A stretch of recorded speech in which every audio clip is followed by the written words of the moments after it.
Welcome to the second week of Advent.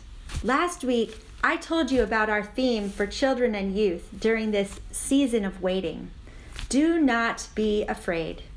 If your family hasn't already received or downloaded a devotional booklet to use together, I hope you will go to our church webpage to download it. The devotional includes discussion questions, crafts, and coloring pages that go along with each week's Kids at Home segment.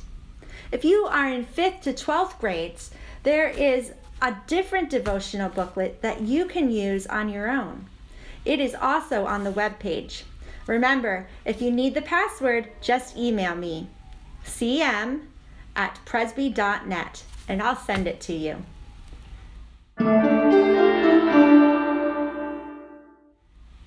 During Advent, each week we are looking at one attitude or thing we can do to help ourselves and each other to not be afraid.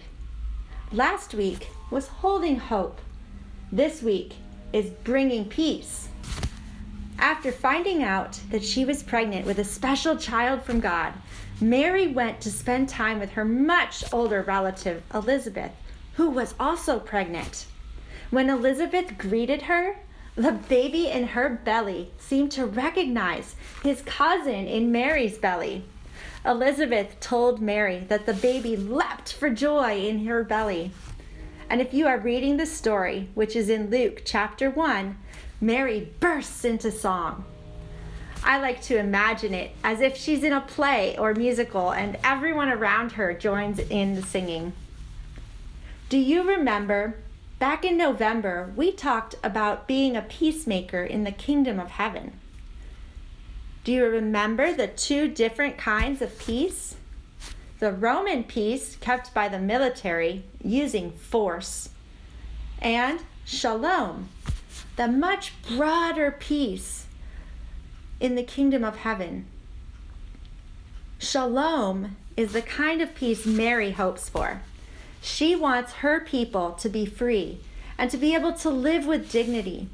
She wants the world to work the way God wanted it to work.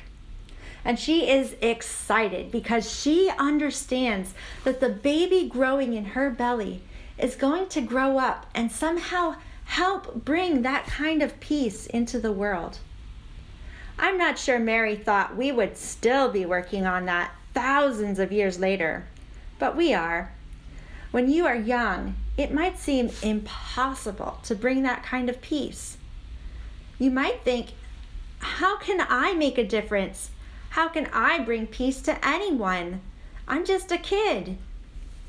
You may be young, but you are capable of big love.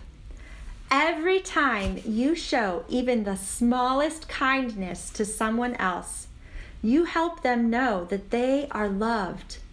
All those little kindnesses add up to big love.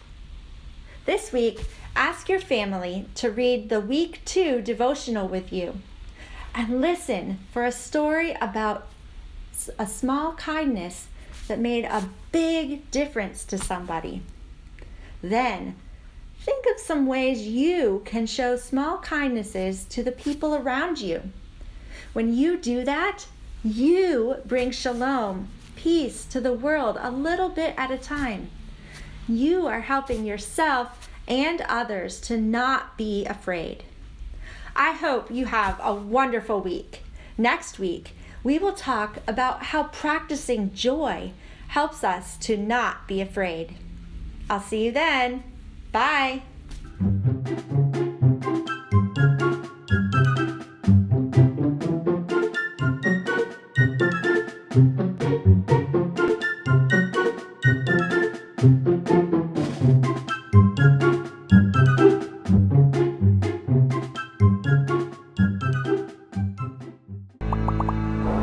Join us for worship Sundays at 10 a.m. Learn more at our website, presby.net.